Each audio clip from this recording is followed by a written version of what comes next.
You know, situations at work where we don't really talk much. We're more quiet, but because of that, it doesn't really feel like we're getting as respected as other people. And being in these situations where we don't really feel like we're getting respected as much makes career advancement and making relationships at work that much more difficult. So, the first tip that I've really learned is having short greetings. And I know a lot of you heard this before in terms of just greeting someone, but this is a lot more critical than you think. This can just be a short hi, a little hand wave to other people, but I would make this a top priority if you want to gain more respect at work. This small gesture is so important because this has a lot to do with the behavior of a friend. If we're someone that's naturally part of a friend group at work, then by nature, when we see some of those people, we would say hi because that's what friends do. That's the gestures of a friend. If we see some of these people, but we don't say anything, then we're actually behaving like individuals that are outside of the group.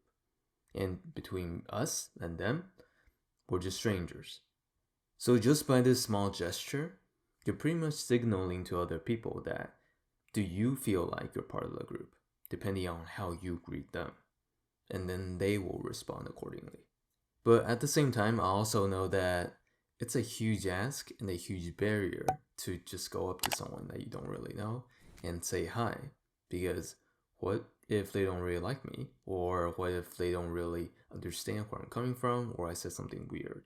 And the thing is, with all these fears in mind, sometimes we really just have to push ourselves beyond the fear. And if you're just starting out and you really just can't make that eye contact, you can stare at the person's forehead, in between the eyes, mouth, nose, like whatever you need to stare at.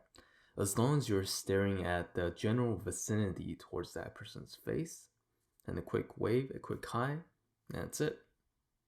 And you don't have to worry about if they know that you are staring at a different part of their face and not avoiding that eye contact, because it doesn't matter.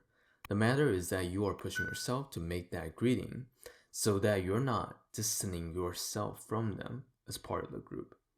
And when we're doing this, we don't have to go outside of our way to greet every single person. Just greet a few people at a time. But what if you greeted the person and the person did not say hi back? In that case, doesn't matter. Move on because you have did your part. You said hi, which is a friendly gesture, and if they don't want to reciprocate, it's not on you because there's nothing offensive about saying hi. And again, the goal here is to not actively place ourselves on the outside of the group. The second tip is really helping and supporting the manager.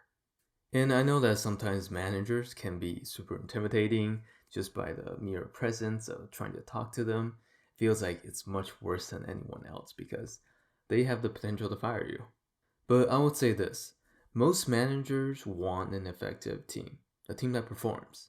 And if you're part of that team, and the manager knows that you are trying to help the person out, the manager will like you a little more. So what you really want to do is actively ask the manager how you can perform your job even better.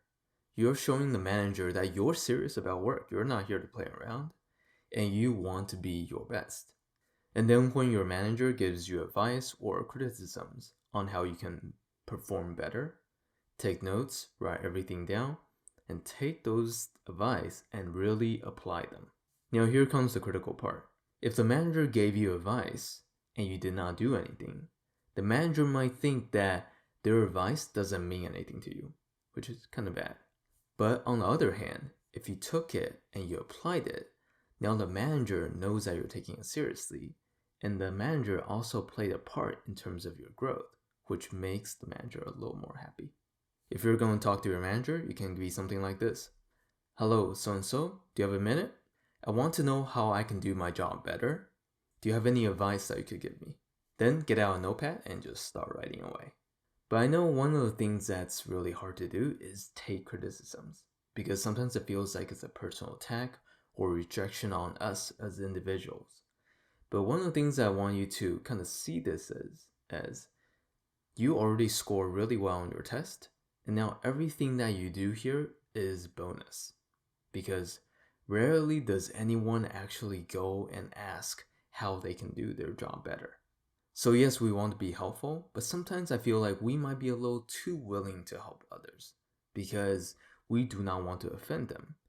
And because of this, we want to draw boundaries and learn to say no to others. Take for instance, let's say if someone's asking you for help.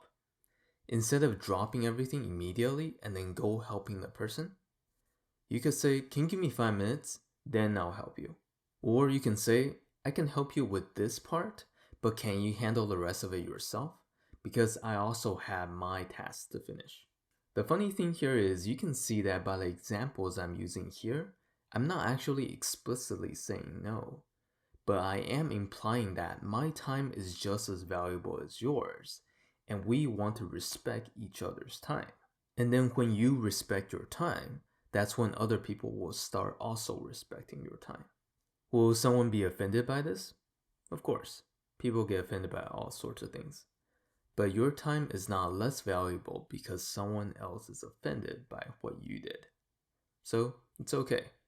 The last tip that I want to give is asking for small favors. And I know most of us probably are in the camp where we don't want to bother other people, we don't want to burden other people with our problems. But when we do this, we're actually missing out a huge opportunity to be able to build relationships and friendships with other people. Think of it this way. What do friends do? Friends help each other. So asking for help is part of what friends do for each other. So that's very normal. And then if people see you as a friend, they will respect you as a friend. If you never need any help from anyone, which is impossible, then even if we see other people as friends, we're not behaving or treating them like friends. So the very thing that we've been trying to avoid might actually be helping us in terms of building a relationship. And these small favors can be really small. Like, have you seen a stapler? Do you have a pen I can borrow real quick? Did you see the manager around? These questions are all very small commitments, and people can respond to you right away, and usually people have no problems answering these. So those are the tips that I have for you guys. If you found them helpful, don't forget to like and subscribe, and I will talk to you guys next time.